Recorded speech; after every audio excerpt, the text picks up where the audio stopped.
안녕하세요. 오늘은 부처님의 말씀을 함께 나누려 합니다. 여러분, 혹시 요즘 속이 끓어오르는 일이 있으셨나요? 아니면 가슴에 화가 치밀어 밤잠을 설친 적은 없으셨는지요? 누구나 살다 보면 화가 날 때가 있어요. 부당한 대우를 받았을 때, 가족이 내 뜻대로 해주지 않을 때, 세상이 불공평하다고 느껴질 때 말이에요. 그런데 그 화가 나를 더 아프게 만든다는 걸 알고 계시나요? 오늘 우리가 함께 나눌 이야기는 분노를 다스리는 법입니다. 분노라는 감정이 우리에게 어떤 영향을 미치는지, 그리고 어떻게 하면 그 불같은 마음을 평온하게 만들 수 있는지 살펴보겠어요. 부처님께서는 이렇게 말씀하셨습니다. 분노는 불타는 숯을 쥔 것과 같다. 던지려 하지만 먼저 나를 태운다. 정말 섬뜩한 비유가 아닌가요? 우리가 누군가에게 화를 낼 때 그 화를 상대에게 던지려고 해요. 하지만 막상 그 화에 타는 건 바로 나 자신이라는 거죠. 여러분도 경험해 보셨을 거예요. 화가 났을 때 가슴이 답답하고 머리가 지끈거리고 식은땀이 나는 그 기분 말이에요. 상대는 모르고 지낼 수도 있는데 나만 속으로 끙끙 앓는 경우가 얼마나 많은지 모르죠. 법구경에는 또 이런 구절이 있어요. 분노에 사로잡힌 자는 아름다운 것도 추하게 보고 편안한 것도 괴롭게 느낀다. 화가 나면 세상 모든 게 다 싫어 보이죠? 평소에 예쁘다고 생각했던 꽃도 눈에 안 들어오고 좋아하던 음식도 맛이 없어요. 분노가 우리 마음의 눈을 가려버리는 거예요. 얼마 전 70세가 넘은 김할머니를 만났어요. 며느리 때문에 속이 타들어간다고 하시더라고요. 며느리가 너무 버릇이 없어요. 시어머니인 나를 무시하고 집안일도 제대로 안 해요. 매일매일 화가 치밀어 올랐어요. 며느리가 늦게 들어오면 화가 나고 아이들 밥을 대충 챙기는 것 같으면 또 화가 나고 그러다 보니 혈압이 올라가서 응급실에 실려가기까지 했다고 해요. 그런데 신기한 일이 생겼어요. 김할머니가 며칠 입원해 계시는 동안 며느리가 매일 병문안을 왔거든요. 죽 끓여서 가져오고 빨래도 해가고 그 모습을 보고 김할머니는 마음이 뜨끔했다고 해요. 아, 며느리도 나름대로 신경을 쓰고 있었구나. 내가 너무 화만 내고 있었네. 그때부터 조금씩 마음을 바꿔보려고 노력하셨어요. 이 이야기를 들으면 어떤 생각이 드시나요? 혹시 여러분도 가족 때문에 속상하셨던 경험이 있으시지 않나요? 또 다른 분은 75살 박할아버지셨어요. 아파트 위층 주민과 층간소음 문제로 다툼이 시작되었죠. 처음엔 정중하게 양해를 구했는데 상대방이 뭔 소리냐 시지라며 퉁명스럽게 대답했다고 해요. 그 한마디에 박할아버지는 화가 머리끝까지 치밀었어요. 내가 평생 남한테 무시당하며 살았나? 그 뒤로 매일 위층에서 나는 소리에 신경이 곤두섰어요.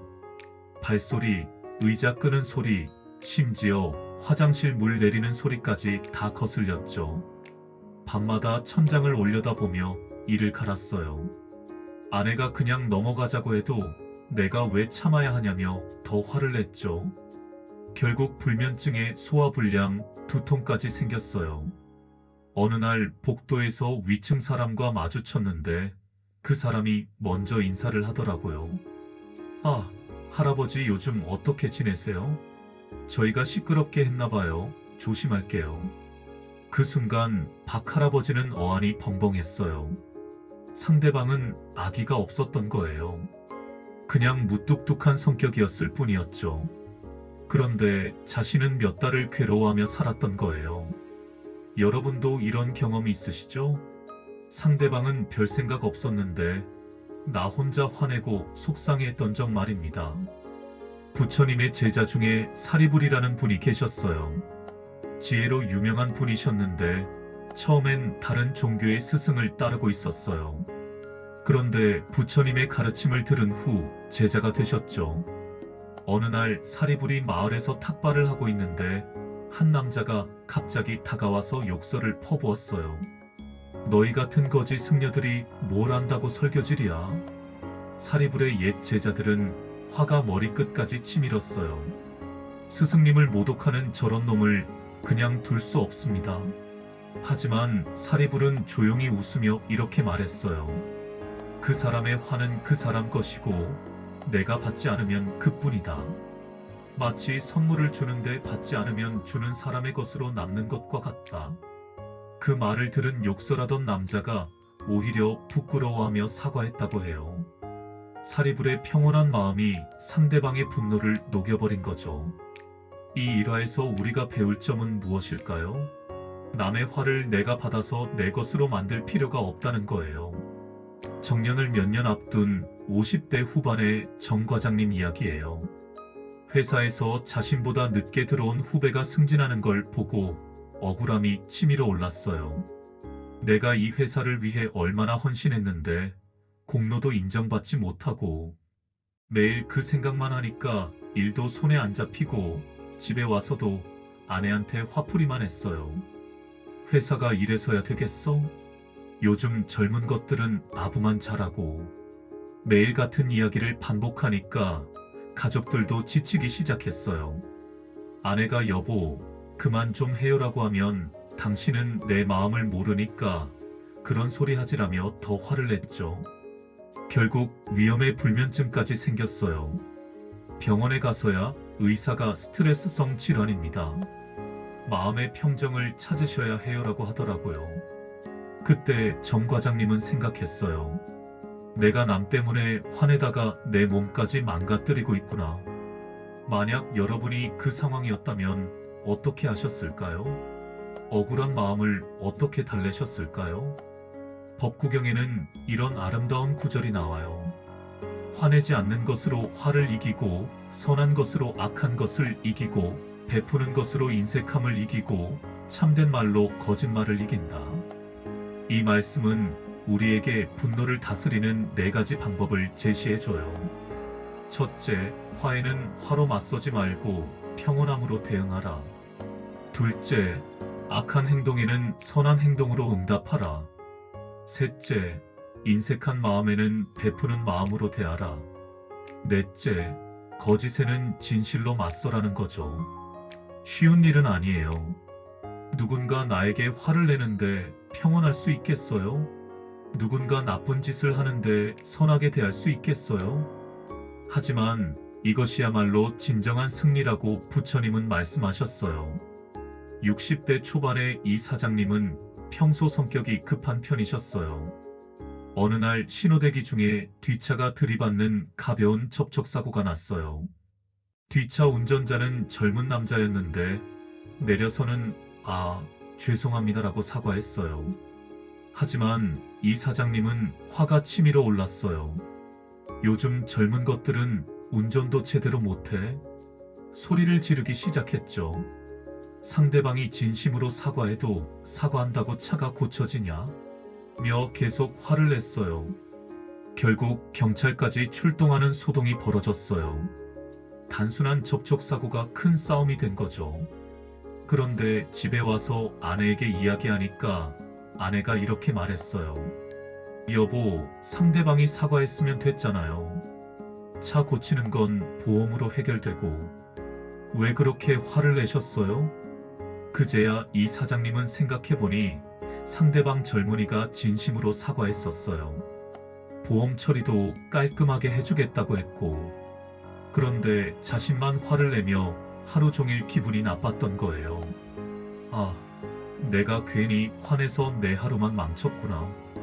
그때부터 비슷한 상황이 생기면 화를 내기 전에 한 번 더 생각해 보려고 노력하세요. 초등학생 자녀를 둔 김씨 부부 이야기예요. 남편은 아이를 엄격하게 키우려 하고 아내는 자유롭게 키우려 했어요. 아이 숙제 하나를 두고도 의견이 갈렸죠. 아이가 스스로 하게 두라고. 그래서 성적이 이 모양이지.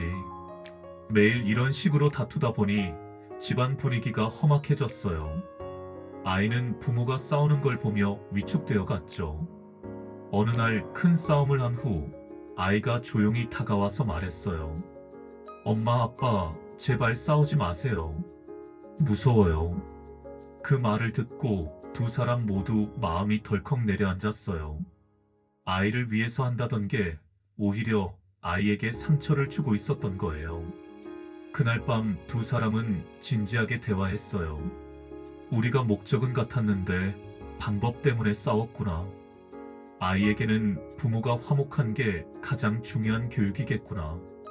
그 뒤로는 의견이 다를 때도 아이 앞에서 싸우지 않기로 약속했어요.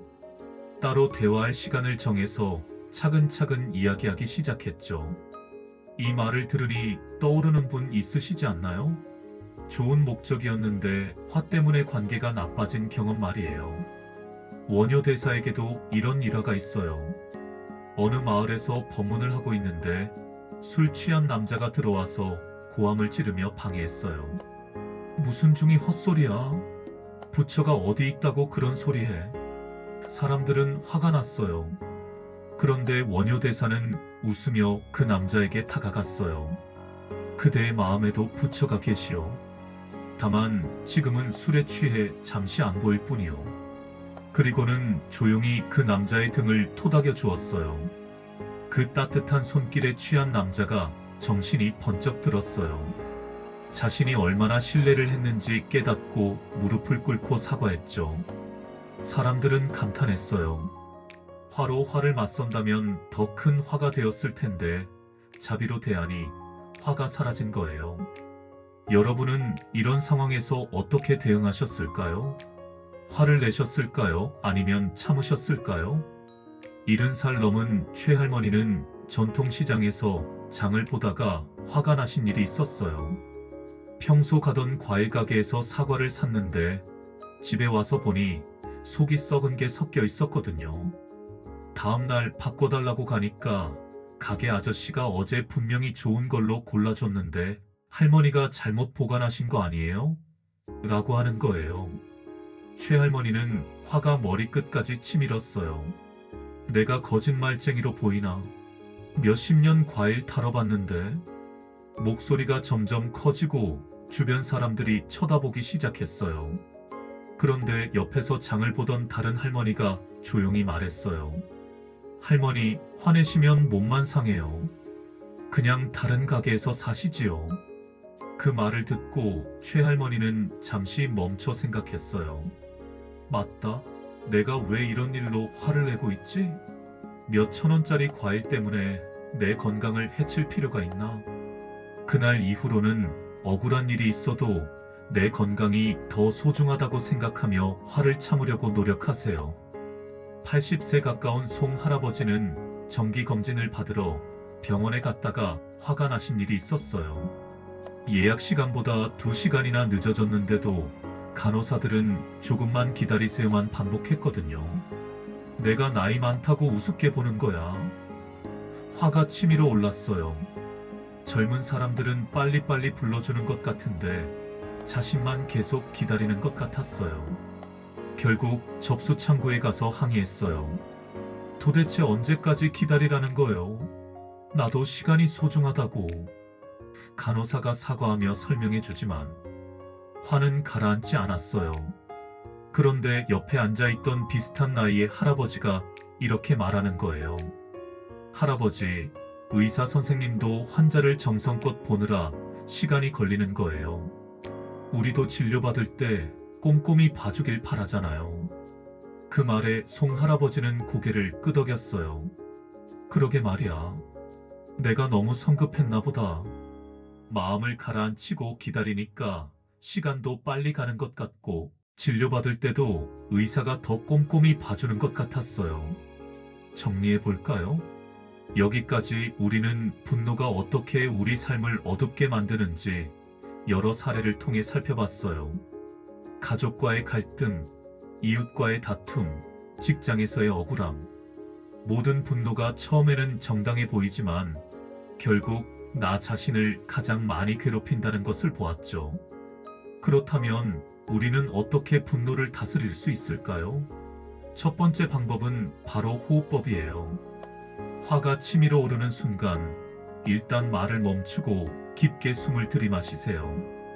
코로 천천히 들이마시면서 하나, 둘, 셋, 넷을 세고 입으로 천천히 내쉬면서 하나, 둘, 셋, 넷, 다섯, 여섯을 세어보세요. 날숨을 들숨보다 조금 더 길게 하는 게 포인트예요.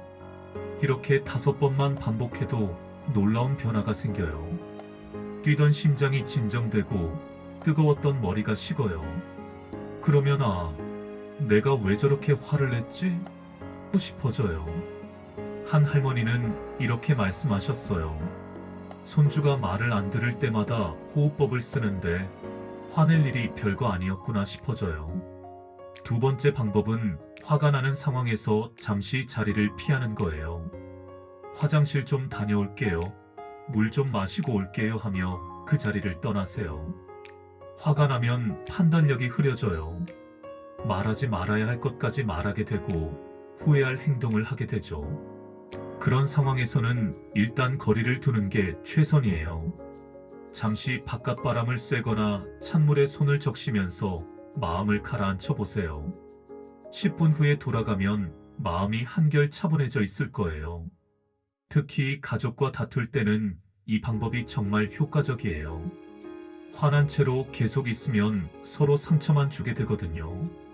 75살 박 할머니에게는 이런 사연이 있었어요. 젊은 시절 친한 친구에게 큰 돈을 빌려줬는데 그 친구가 갑자기 연락을 끊고 이사를 간 거예요. 몇십 년 동안 그 일로 마음의 원한을 품고 살았죠. 그 친구 때문에 우리 집도 힘들었는데 양심이 있으면 연락이라도 했을 텐데. 그 친구 이야기만 나오면 밤잠을 설쳤어요. 그런데 우연히 그 친구가 암으로 투병하고 있다는 소식을 들었어요. 처음엔 자업자득이다 싶었는데 며칠 지나니까 마음이 복잡해졌어요. 한 달 고민하다가 병원에 찾아갔어요. 그 친구는 박 할머니를 보자마자 눈물을 흘렸어요. 미안해, 정말 미안해. 그때 내가 너무 어려워서. 그 진심 어린 사과를 받고 박 할머니는 마음이 환해졌어요. 괜찮아, 이제 다 잊자. 몇십 년 동안 마음에 품었던 원한이 그 순간 사라진 거예요. 지금은 그 친구를 정기적으로 문병 다니시며 용서하니까 내 마음이 이렇게 편할 줄 몰랐다고 말씀하세요. 세 번째 실천법은 자비심을 기르는 거예요. 나를 화나게 한 사람도 나와 같은 사람이라는 걸 기억하세요. 그 사람도 아플 때가 있고 힘들 때가 있고 실수할 때가 있어요. 화가 날 때 이렇게 생각해 보세요. 저 사람도 누군가의 자식이구나. 저 사람도 나처럼 행복하고 싶어 하겠구나. 그러면 미워하던 마음이 조금씩 누그러져요.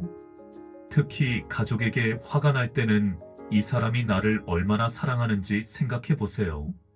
잠시 화가 나서 그랬을 뿐이지 평소에는 나를 위해주는 사람이잖아요. 70세 넘은 정할아버지는 산책을 하다가 불쾌한 일을 겪으셨어요.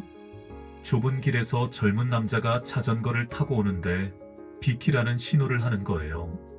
정할아버지가 천천히 비켜주는데도 빨리 좀 비키시죠 하며 짜증을 내더라고요. 순간 화가 치밀어 올랐어요. 요즘 젊은 것들은 예의가 없어 하고 소리치고 싶었죠. 그런데 문득 생각이 들었어요.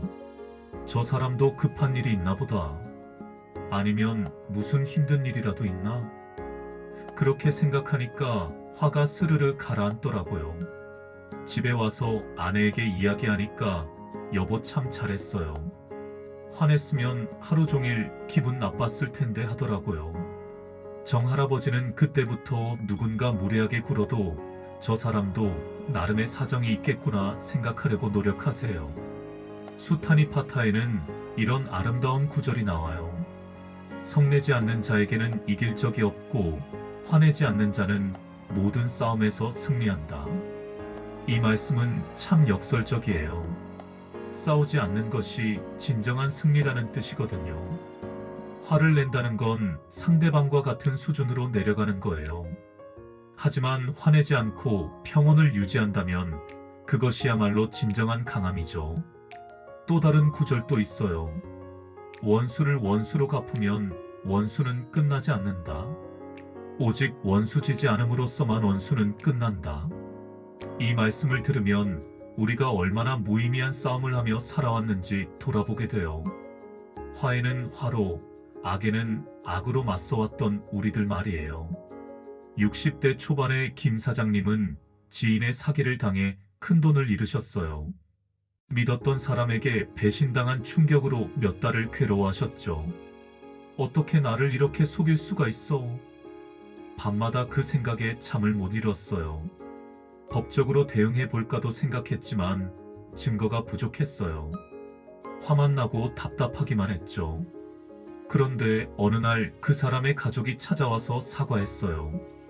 아버지가 사업이 어려워서 그런 일을 저질렀어요. 정말 죄송합니다. 그리고는 조금씩이라도 갚아나가겠다고 약속했어요.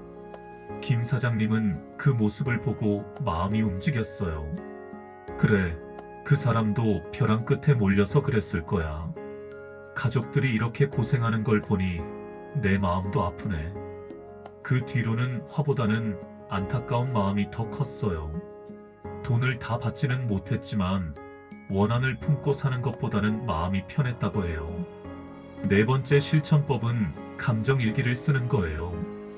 화가 났을 때 그 감정을 바로 표출하지 말고 일단 종이에 써보세요. 오늘 누구 때문에 화가 났다? 그 이유는? 이런 식으로 써내려가다 보면 신기한 일이 생겨요. 처음에는 화가 나서 쓰기 시작했는데 쓰다 보면 내가 너무 예민했나?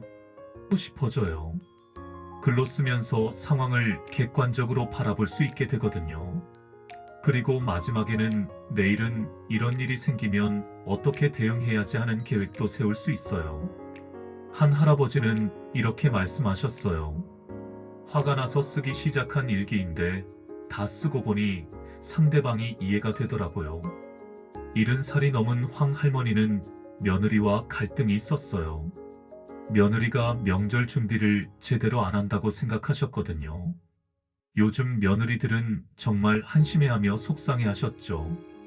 그런데 어느 날 며느리가 회사 야근 때문에 늦게 들어오는 모습을 보셨어요. 힘들어하는 모습을 보니까 마음이 아팠어요. 저 아이도 밖에서 일하랴, 집에서 살림하랴 힘들겠구나. 그 뒤로는 며느리에게 화를 내는 대신 도움을 주기 시작하셨어요. 명절 준비도 함께하고 손주 돌보는 것도 적극적으로 도와주셨죠. 며느리도 시어머니의 변화를 알고 고마워했어요. 어머니 감사해요. 덕분에 많이 편해졌어요. 이제는 모녀지간처럼 지내신다고 해요. 화를 내면 관계만 나빠지지만 이해하고 도우면 가족이 더 화목해지네요 하며 웃으시는 황 할머니의 얼굴이 참 평온해 보였어요. 60세가 넘은 택시기사 이 씨는 이런 경험을 하셨어요. 어느 날 손님 한 명이 술에 취해서 계속 시비를 걸었어요. 왜 이렇게 운전을 못해? 길도 모르면서 택시를 하냐? 온갖 욕설을 다 했죠. 처음엔 화가 치밀어 올랐어요. 손님이라고 해서 이런 모욕을 당해야 하나? 그런데 문득 생각이 들었어요. 저 사람도 술 취한 거니까 내일 되면 후회할 거야. 내가 여기서 화내면 더 큰 문제가 생길지도 모르고. 그래서 조용히 참았어요. 목적지에 도착해서도 정중하게 안전하게 들어가세요 하며 인사했죠. 손님은 비틀거리며 내렸어요. 그런데 며칠 후 그 손님이 다시 택시를 탔어요.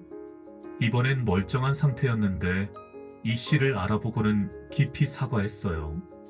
그날 제가 너무 실례했습니다. 용돈이라도 드릴게요. 이 씨는 괜찮다며 사양했지만 그때 화를 내지 않은 자신이 대견했다고 해요. 참으니까 좋은 일이 생기네요. 반야심경에는 무해무공포라는 말이 나와요. 막힘이 없고 두려움이 없다는 뜻이죠. 화를 내지 않는 마음이 바로 이런 상태예요. 화가 나면 마음이 막혀요. 다른 생각을 할 수 없고 상황을 제대로 판단할 수도 없죠. 하지만 화를 내지 않으면 마음이 뚫려요. 여유가 생기고 지혜로운 판단을 할 수 있어요. 두려움도 사라져요. 화내는 사람은 늘 불안해해요. 또 화낼 일이 생기면 어떻게 하지? 하면서 말이에요. 하지만 화를 다스릴 수 있다면 어떤 상황이 와도 두렵지 않아요. 70대 중반의 조 할아버지는 수술을 받은 후 회복이 더디자 의료진에게 화가 났어요. 다른 사람들은 다 좋아지는데 왜 나만 이러냐며 간호사들에게 짜증을 냈죠. 간호사들도 할아버지를 피하기 시작했어요. 꼭 필요한 일만 하고 빨리 나가려고 했죠. 그러니까 할아버지는 더 외롭고 화가 났어요. 어느 날 젊은 간호사 한 명이 조심스럽게 말했어요. 할아버지, 저희도 할아버지가 빨리 나으셨으면 좋겠어요. 저희가 최선을 다하고 있으니까 조금만 기다려주세요. 그 진심 어린 말에 할아버지는 마음이 누그러졌어요. 아, 이 사람들도 나를 위해 애쓰고 있구나. 내가 너무 성급했나 보다.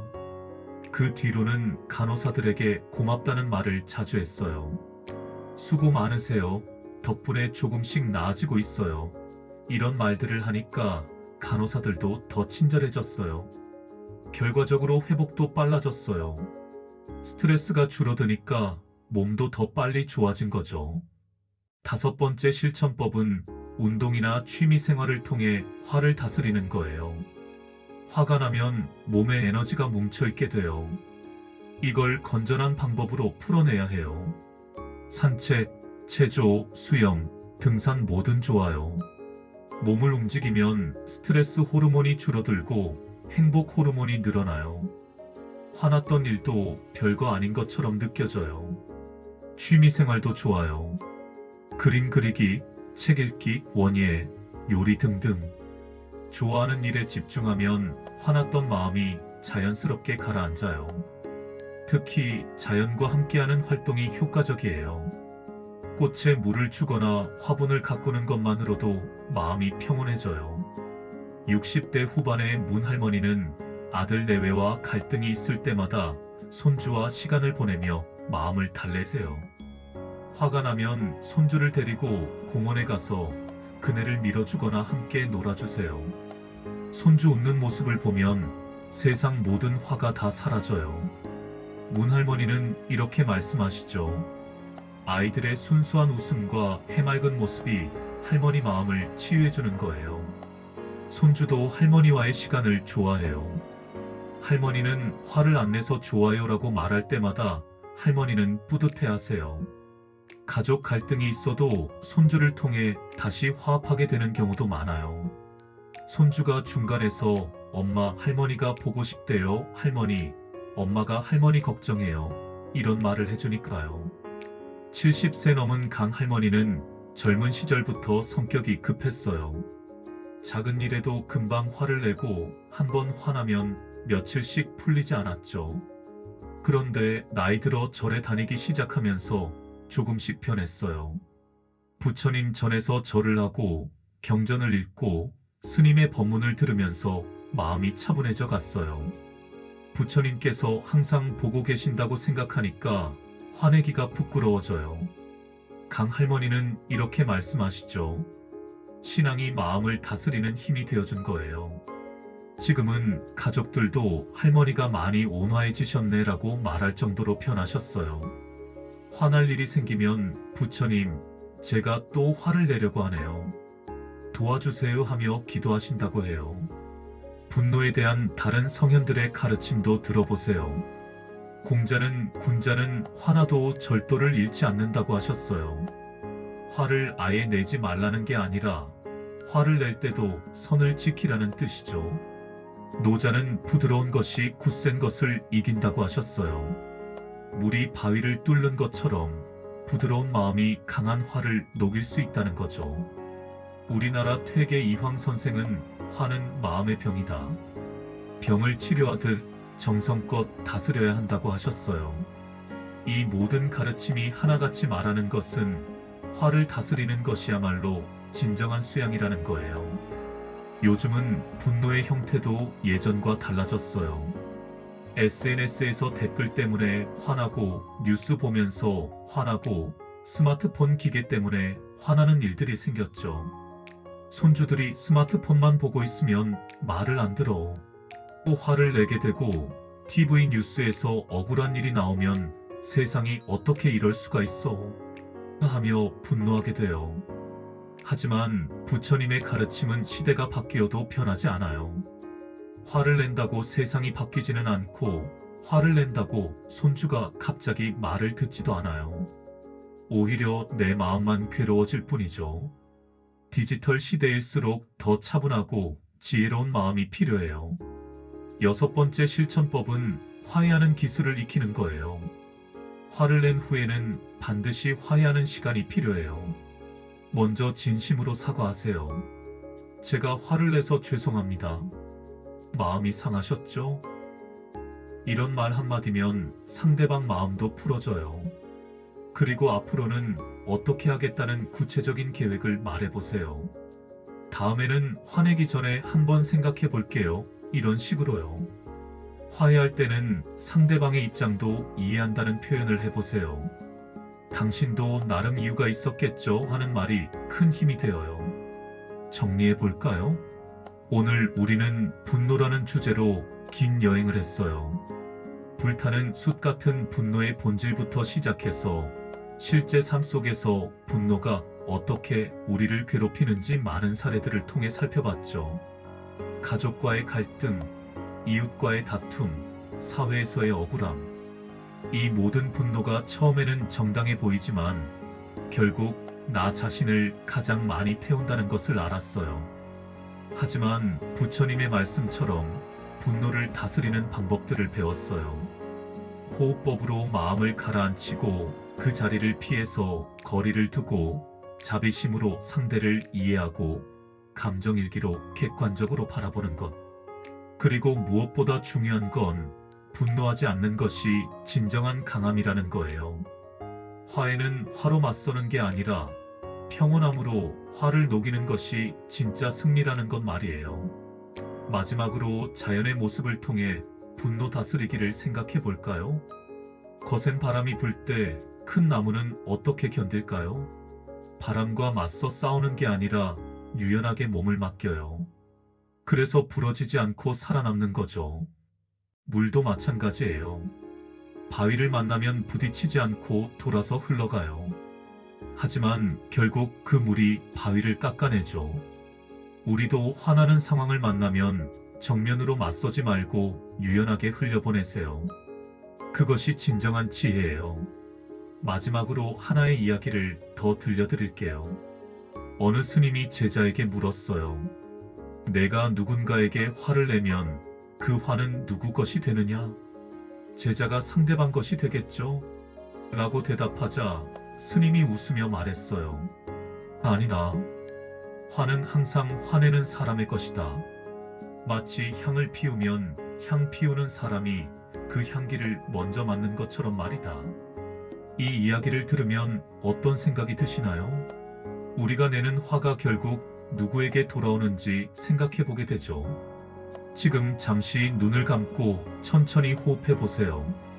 들이마시고 내쉬고 마음속에 있던 화가 조금씩 가라앉는 것 같지 않나요? 여러분, 혹시 지금 마음속에 내려놓아야 할 화나 원망이 떠오르시나요? 가족에 대한 서운함일 수도 있고 세상에 대한 불만일 수도 있어요. 댓글로 나눠주시면 다른 분들에게도 큰 힘이 될 거예요. 나만 이런 고민을 하는 게 아니구나 하는 위로가 되고 함께 화를 다스리는 동지가 될 수 있을 테니까요. 그리고 오늘 이야기 중에서 가장 도움이 되었던 실천법은 어떤 것이었나요? 호흡법인지 자리 피하기인지 아니면 자비심 기르기인지 궁금해요. 오늘 나눈 이야기가 여러분의 마음에 작은 평안이라도 가져다 주었다면 정말 감사하겠어요. 구독과 좋아요도 눌러주시면 더 많은 분들과 부처님의 지혜를 나눌 수 있을 거예요. 무엇보다 여러분의 공감과 응원이 이 채널을 이어가는 가장 큰 힘이 됩니다. 댓글 하나하나 정성스럽게 읽고 있고 여러분의 경험담에서 저도 많이 배우고 있어요. 끝까지 함께 해주셔서 정말 감사합니다. 오늘 하루도 화내지 마시고 마음 평온하게 지내시길 기원합니다. 내일 아침에 일어나실 때도 분노보다는 자비로운 마음으로 하루를 시작하시길 바라고, 잠자리에 드실 때도 모든 원망과 화를 내려놓고 편안히 주무시길 바라요. 부처님의 가르침이 여러분의 마음에 평화의 등불이 되기를 간절히 기원합니다. 고맙습니다.